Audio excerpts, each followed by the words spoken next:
जिसने भी छुआ वो स्वर्ण हुआ। सब कहे मुझे मैं पारस हूँ। मेरा जन्म महाश्मशान, मगर मैं जिंदा शहर बनारस हूँ। तेरी खुशबू, तेरी चाहत से दिल यूँ महरूम रहा। बनारस रहकर भी कोई जैसे गंगा से दूर रहा। મણિકર્ણિકા ઘાટ. આ ઘાટ માટે એવી માન્યતા છે કે અહીં દેવી પાર્વતીના કાનના ફૂલો પડ્યા હતા, જેની શોધ ભગવાન શંકરજીએ કરી હતી, જેના કારણે આ સ્થળનું નામ મણિકર્ણિકા રાખવામાં આવ્યું છે. બીજી માન્યતા એ છે કે ભગવાન શિવે માતા પાર્વતીના નશ્વર દેહના અવશેષોના અંતિમ સંસ્કાર અહીં કર્યા હતા, તેથી તેને મહાશ્મશાન પણ કહેવામાં આવે છે. વારાણસીમાં ઘાટ નદીના કાંઠે પગથિયા છે, જે ગંગા નદીના કાંઠે લઈ જાય છે. શહેરમાં 88 ઘાટ છે. મોટાભાગના ઘાટ સ્નાન અને પૂજા વિધિ માટે હોય છે, જ્યારે 2 ઘાટનો ઉપયોગ સ્મશાન સ્થળ તરીકે કરવામાં આવે છે. મોટાભાગના વારાણસી ઘાટનું નિર્માણ ઈસવીસન 1700 પછી થયું હતું, જ્યારે આ શહેર મરાઠા સામ્રાજ્યનો ભાગ હતું.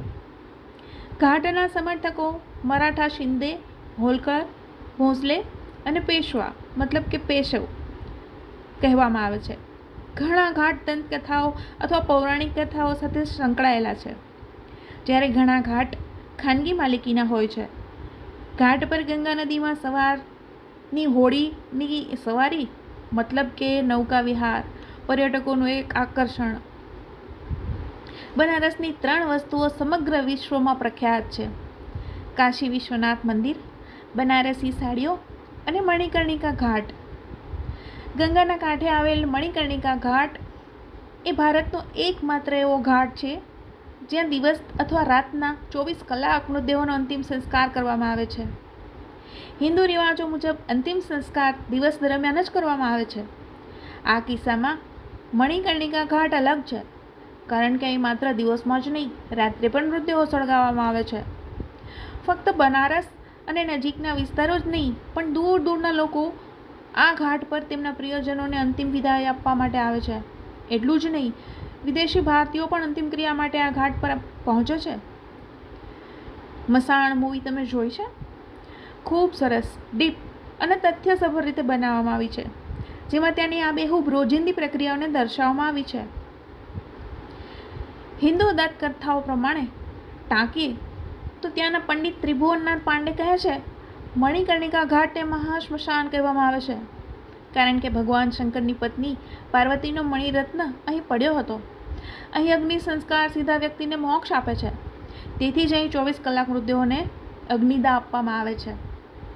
મુખ્ય માર્ગથી ઘાટનું અંતર લગભગ 400 મીટર જેટલું હશે, પરંતુ ત્યાં સુધી પહોંચવાનો માર્ગ ખૂબ સાંકડો છે, માંડ 5 ફૂટની આસપાસ છે. મણિકર્ણિકા ઘાટ સુધી પહોંચવાનો માર્ગ એટલો સાંકડો છે કે શબને વહન કરતી વખતે ઇલેક્ટ્રિક વાયરમાં ફસાઈ કે સલવાઈ ન જાય તેનો સતત ભય રહે છે.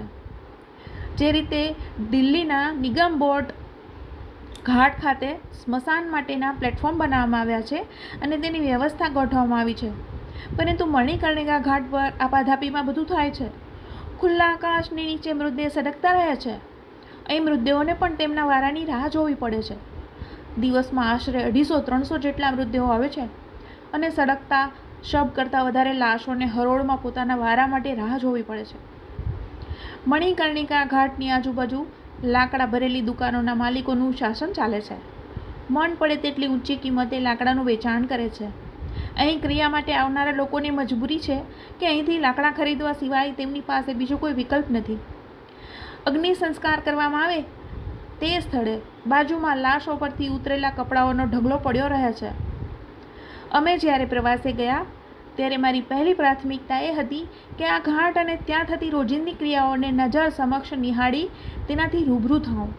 અદ્ભુત અનુભવ અને પૃથ્વીના વાતાવરણથી જોજનો દૂર ફંગોળાઈ ગયા હોઈએ તેવું ફીલ થાય. ત્યાંના સ્થાનિક સાધુઓ સાથે વાતચીત કરતાં માલુમ પડ્યું કે મણિકર્ણિકા ઘાટની દુર્દશા પાછળ ઘણા કારણો છે.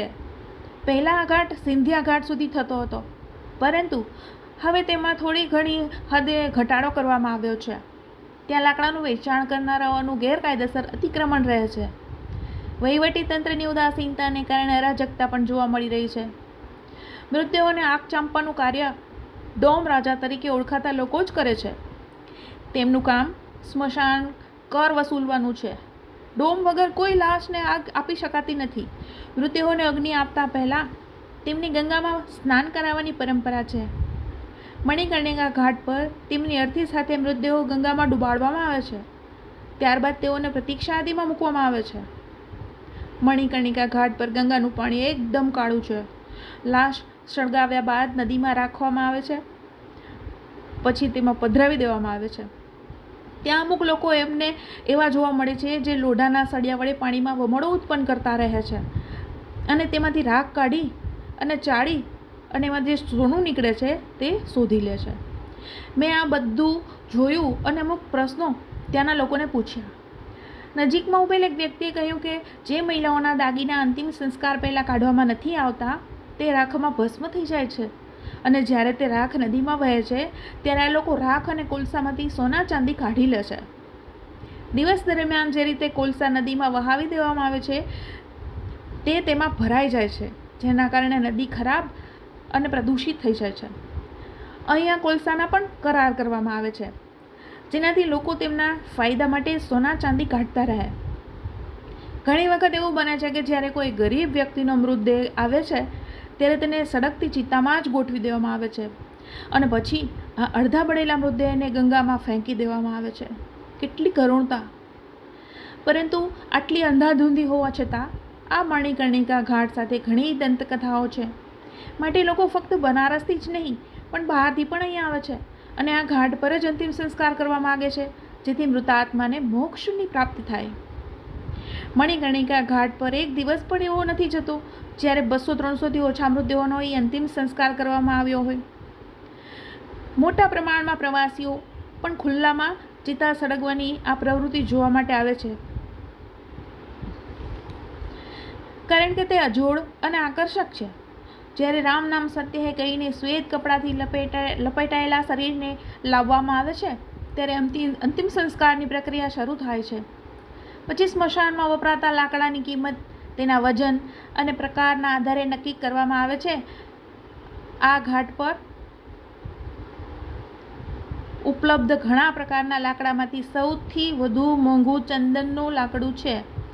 જોકે આ ઘાટ પર ફોટોગ્રાફી અથવા વિડીયોગ્રાફીની મંજૂરી નથી, પરંતુ મોટાભાગના પ્રવાસીઓ, ખાસ કરીને વિદેશી પર્યટકો, બોટની યાત્રા દરમિયાન ઘાટના ફોટોગ્રાફ્સ લઈ લે છે. ભગવાન શિવે મણિકર્ણિકા ઘાટને અનંત શાંતિનું વરદાન આપ્યું એવું કહેવામાં આવે છે. લોકો એમ માને છે કે ભગવાન વિષ્ણુએ અહીં હજારો વર્ષ ભગવાન શિવની ઉપાસના કરી હતી અને પ્રાર્થના કરી હતી કે સૃષ્ટિના વિનાશ દરમિયાન પણ કાશી, અગાઉ વારાણસી તરીકે ઓળખાતું તે કાશી નાશ ન થાય. શ્રી વિષ્ણુની પ્રાર્થનાથી પ્રસન્ન થઈ ભગવાન શિવ તેમની પત્ની પાર્વતી સાથે કાશી આવ્યા અને ભગવાન વિષ્ણુની ઈચ્છા પૂરી કરી. ત્યારથી માનવામાં આવે છે કે વારાણસીમાં અંતિમ સંસ્કાર કરવાથી વ્યક્તિ મોક્ષ પ્રાપ્ત કરે છે, એટલે કે જીવન અને મૃત્યુના ચક્રથી મુક્તિ મળે છે. આમાં કોઈ શંકા નથી કે આ સ્થાન હિન્દુઓમાં અંતિમ સંસ્કાર માટે સૌથી પવિત્ર માનવામાં આવે છે.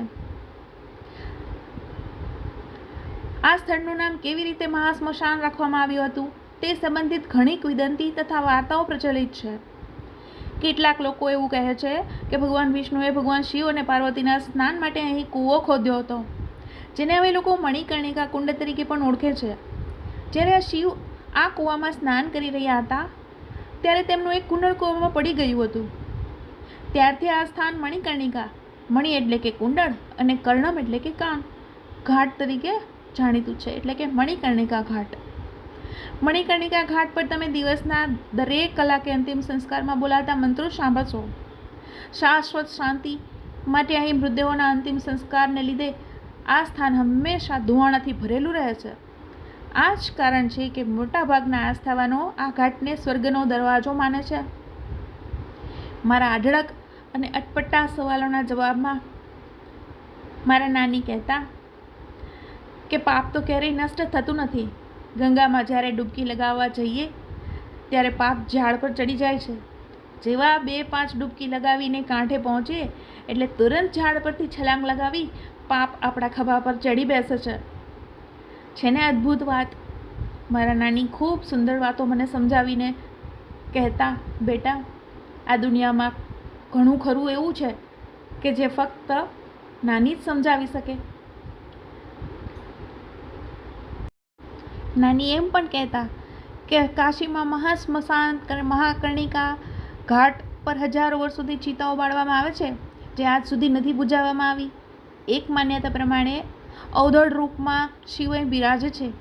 કાશીમાં મૃત્યુ અને અંતિમ સંસ્કાર થયેલા મૃતકને મહાદેવ તારક મંત્ર આપે છે. અહીં મોક્ષ પ્રાપ્ત કરનાર વ્યક્તિ ફરીવાર ગર્ભમાં નથી પ્રવેશતો. કાશી વિશ્વનાથ મંદિર પ્રમુખ અર્ચક શ્રીકાંત જણાવે છે કે પુરાણો અને ધર્મશાસ્ત્રો પ્રમાણે કાશી એ ભગવાન શિવના ત્રિશૂળ પર ટકેલી છે. મણિકર્ણિકા ઘાટની સ્થાપના અનાદિકાળથી થઈ હતી. સૃષ્ટિની રચના પછી ભગવાન શિવે પોતાના વાસ માટે અહીં કરી હતી અને ભગવાન વિષ્ણુને ધર્મ કાર્ય માટે અહીં મોકલ્યા હતા. ભગવાન વિષ્ણુએ હજારો વર્ષો સુધી આ ઘાટ પર તપ કર્યું. આવી ઘણી બધી કિંવદંતીઓ આપણને સાંભળવા મળે છે, જે અલગ અલગ પૂજારીઓ અને અલગ અલગ મહંતો તરફથી અલગ અલગ દંતકથાઓ આપણને સાંભળવા મળે છે.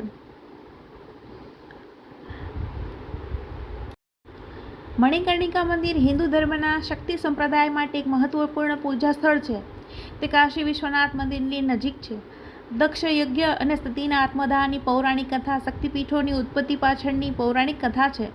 આ સ્થળની વ્યુત્પત્તિ આ પૌરાણિક કથાને કારણે છે એવું માનવામાં આવે છે કે સતી દેવીના કાનની વીંટીઓ એટલે કે કુંડળ અહીં પડ્યા હતા.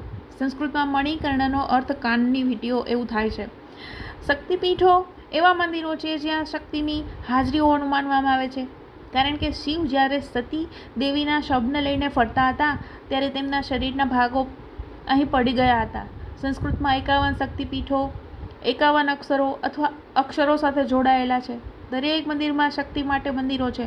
મણિકર્ણિકાની શક્તિને વિશાલાક્ષી અને મણિકર્ણી તરીકે સંબોધવામાં આવે છે અને ઘાટ પરના કૂવાને મણિકર્ણિકા કુંડ કહેવામાં આવે છે અને તે વિષ્ણુ દ્વારા બનાવવામાં આવ્યો હતો. મણિકર્ણિકા ઘાટના નવીનીકરણ માટેની પ્રસ્તાવ university of Illinois at Urbana Champaign, US landscape architecture વિભાગો અને Bhanuben Nanavati college of architecture for women, Pune, Bharat દ્વારા પ્રસ્થાપિત કરવામાં આવ્યો છે. ભારતના વારાણસીના ઇસ્ટર્ન ઇન્ફ્રાસ્ટ્રક્ચર ફંડ દ્વારા મણિકર્ણિકા ઘાટના નવીનીકરણ અને પુનર્વિકાસ માટેનો પ્રસ્તાવ પ્રગતિમાં છે. અહીં ફક્ત અંત નથી.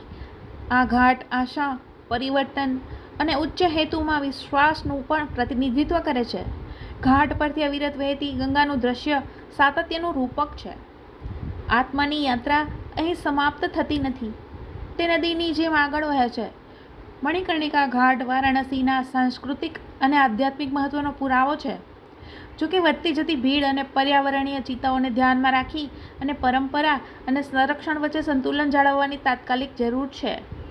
ગંગાને સ્વચ્છ રાખવા માટે ઘાટોની પવિત્રતા જાળવવાના પ્રયાસો મહત્વપૂર્ણ છે, જેથી ભવિષ્યની પેઢીઓ ઘાટની સુંદરતા માણી શકે. વારાણસીને સમજવા માટે મણિકર્ણિકા ઘાટની મુલાકાત લેવી જ જોઈએ. આ જગ્યા એવી છે જ્યાં મૃત્યુ માટેનો ડર દૂર થાય છે. અહીં આવીને લોકો મૃત્યુને જીવનના એક ભાગ તરીકે સ્વીકારે છે. આ પવિત્ર ઘાટના દ્રશ્યો, અવાજો અને વાર્તાઓ હૃદય પર અમિટ છાપ છોડી જાય છે. તે આ ડોક્યુમેન્ટરી સિરીઝમાં આ સરસ રીતે બતાવ્યું. મેં તમને બધાને ખૂબ મજા આવી હશે. ઘણા લોકો માટે મણિકર્ણિકા ઘાટ માત્ર એક સ્થળ નથી, તે શ્રદ્ધાના ઊંડાણમાં કરવામાં આવતી એક યાત્રા છે, જે જીવનની અસ્થાયીતાની ભાવનાત્મક યાદ અપાવે છે. આત્માના શાશ્વત સ્વભાવનો ઉત્સવ આ ઘાટ પર આ સિરીઝમાં સરસ રીતે મેં તમને સમજાવ્યો છે. આ ઘાટની બીજી ઘણી વિશેષતાઓ છે જે ભારતમાં અન્ય કોઈ સ્મશાન ગૃહમાં નથી. મણિકર્ણિકા ઘાટમાં સળગતી ચિતાઓની રાખથી હોળી રમવામાં આવે છે, તો ચૈત્ર નવરાત્રિ અષ્ટમી પર મણિકર્ણિકા ઘાટ પર સળગતી ચિતા વચ્ચે સેક્સ વર્કર મુક્તિની આશામાં આખી રાત નૃત્ય કરે છે. તમે માનશો નહીં કે આ સ્મશાન ભૂમિ પર દરેક લાશ પાસેથી ટેક્સ વસૂલવામાં આવે છે. સ્મશાન ભૂમિ પર શબ પાસેથી પૈસા વસૂલ કરવાની પાછળની વાર્તા પણ ઘણી રસપ્રદ છે.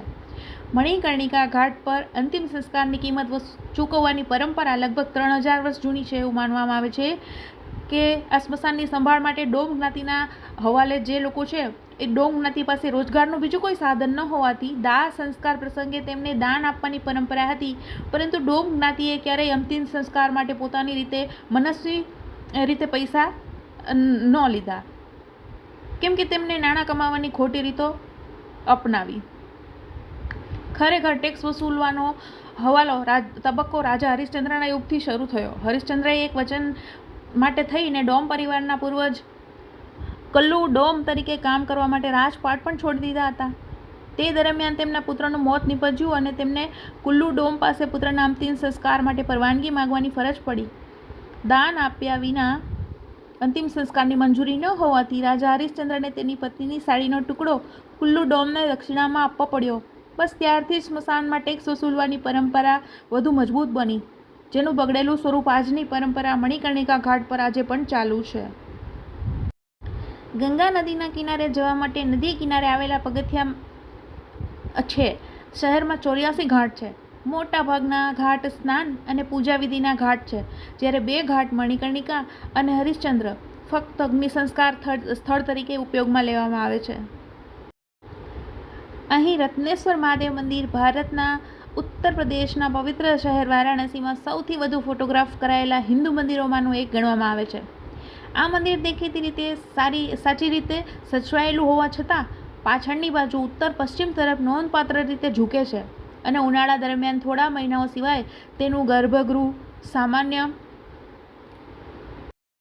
સામાન્ય રીતે નદી છે ત્યાં વોટરની બાજુ એકદમ પાછળની સાઈડ ઝૂકી જાય છે.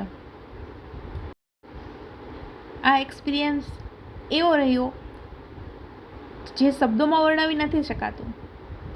यहाँ बाबा विश्वनाथ का दरबार है.